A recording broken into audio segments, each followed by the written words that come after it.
Então, na última aula nós vimos sobre o JavaFX, né? A gente teve uma introdução ao JavaFX e a gente tinha um projetinho para fazer. Aliás, eu fiquei de fazer um projetinho para mostrar para vocês um resultado final aí.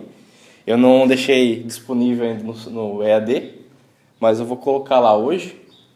E esse Reason Desktop aqui que a gente fez. Esse Reason é o nome de um projeto que a gente está fazendo no Android, no módulo de Android, com o pessoal que está fazendo o módulo de Android. E a gente deu esse nome aí para o aplicativo que a gente está aprendendo a fazer. E aí eu aproveitei a deixa e deixei a versão desktop da aplicação.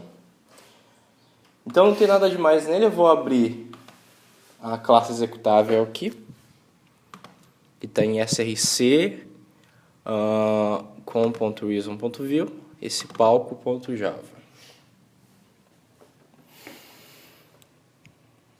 Beleza, eu vou executar essa classe.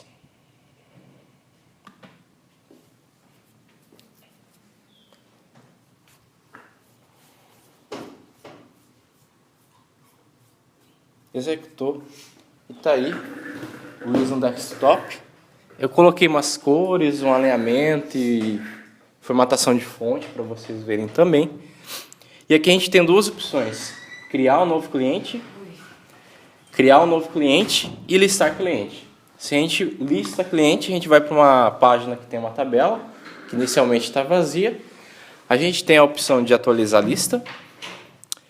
Eu vou voltar, vou criar um novo cliente aqui, ó. João da Silva, e-mail joão@gmail.com, CPF eu não estou validando aqui no caso, celular também não.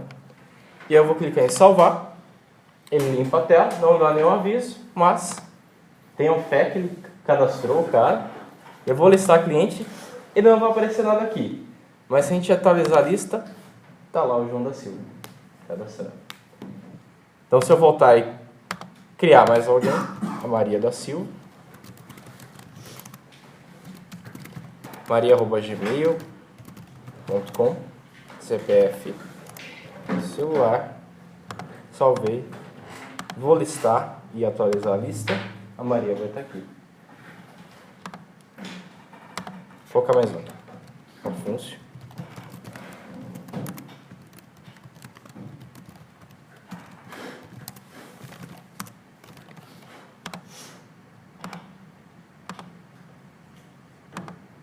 O Afonso está aqui. Beleza? Bom, o projeto está estruturado em pacotes, como a gente já fez na última aula. Então, cada pacote tem uma categoria de classe específica. Então, a gente tem o pacote model, o pacote DAO e o pacote controller. Que a gente vai ver isso nesse módulo também, essa divisão. O pacote view, ele contém os códigos das telas, tá? Então, vocês vão ver que o pacote maior que tem aqui é o pacote view. Porque para cada tela eu fiz um arquivo diferente, para deixar um pouquinho mais organizado. Aqui no model a gente tem o cliente, que nada mais é do que uma classe modelo, ou seja, aquela que vai representar a estrutura de um objeto do mundo real, que está sendo representado ali no sistema. É um ator, que a gente também chama de ator. Então ele tem nome, CPF, e-mails, getters e setters, hashcode equals e o toString, que já é de praxe. Temos também o DAO, que contém uma interface genérica do DAO, que ele está dizendo simplesmente como que um DAO funciona.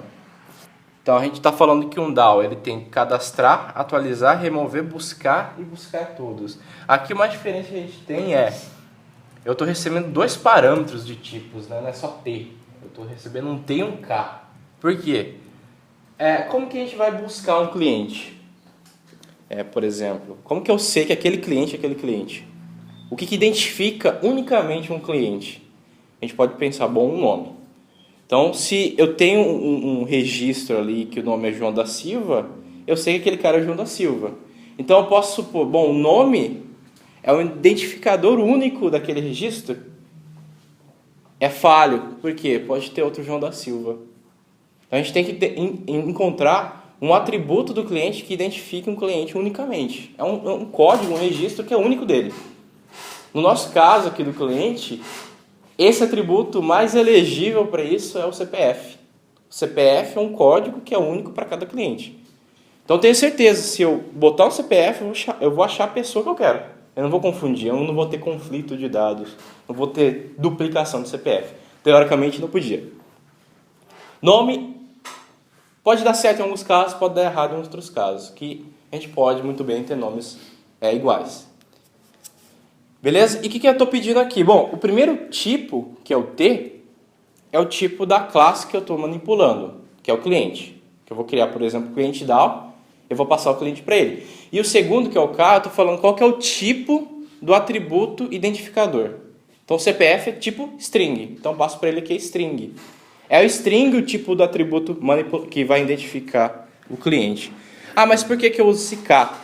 Porque eu preciso buscar um cliente, por exemplo, remover um cliente. Se eu for buscar, remover um cliente, eu preciso garantir que eu estou removendo e buscando o cara certo. Então, a melhor maneira é pelo identificador. Então, repara aqui que o buscar, ó, ele está recebendo um parâmetro chamado ID do tipo K. O que significa? Se o CPF fosse double, por exemplo, aqui seria double. Eu passaria um código para ele e falar, ó, busca o cliente com esse código. Beleza?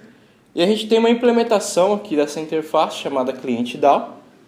E aqui ó, a gente já vê que ele está passando cliente e string, porque o atributo identificador de um cliente é o CPF. E o tipo de CPF é string, então a gente passa aqui, ó, string. E aí o que vai acontecer? A gente vai ter o cadastrar, o atualizar, o remover e o buscar. Que aqui está recebendo como parâmetro um string CPF. Então a gente vai ver isso nesse módulo também, quando entrar em banco de dados. Esse conceito é o mesmo que a gente vai aplicar. É um atributo identificador de um registro. No caso, um objeto aqui no nosso caso. A gente tem o pacote controller, que é aquele que vai controlar nossas telas. Então a gente tem aqui. Esse controller simplesmente vai pegar o DAO, vai ter o método cadastrar, que vai chamar o cadastrar do cliente DAO, e vai ter o método buscar todos, que simplesmente chama o buscar todos do cliente DAO. Lembrando que o controller é uma camada para a gente fazer validações de dados, tá? Aqui eu não estou fazendo nenhuma, mas a gente fez na aula passada um validador de CPF, por exemplo. E, por último, a gente tem as classes telas aqui. Então, ficou um pouquinho extenso aqui as classes das telas. A gente tem a classe principal, que é o palco.java. Eu deixei separado, então o código ficou menor, comparado ao da aula passada. Mas a gente tem mais classe. Para cada cena, para cada cenário, ó, eu tenho um arquivo diferente. Tem o form client scene, o home scene, esse lista cliente scene. São 3 telas, né? A home, o formulário de cliente e a listagem de cliente. Eu tenho essa paleta.java, que foi um arquivo que eu criei para armazenar umas constantes de cores que eu estou usando aqui. Como se fosse paleta de cor mesmo, ali no meu sistema. Então, estou abstraindo as cores do meu sistema aqui num arquivo separado. Por exemplo, se eu quiser mudar o padrão de cor, é só mudar aqui, tudo muda. Então, eu quero que a cor primária, que está roxo hoje lá, eu quero que seja verde. Aí eu consigo mudar aqui direto. Eu não preciso ficar alterando em nenhuma outra parte do código.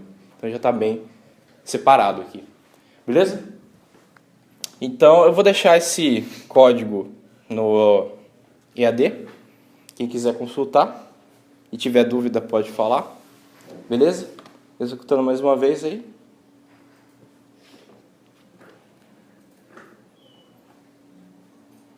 Tá aqui ele. Então, essa aqui é a página inicial. A gente tem a página listar cliente. Quando eu clico nesse botão, simplesmente troco de cena, né? Quando eu volto para a cena anterior, que é a home no caso. O atualizar lista, ele chama buscar todos do cliente controller. Simplesmente chama de novo ele. Ele chama buscar todos que vai atualizar a lista. Se eu criar um novo cliente aqui, não estou validando nenhum dado, então para mim eu posso colocar assim. Tem que atualizar a lista.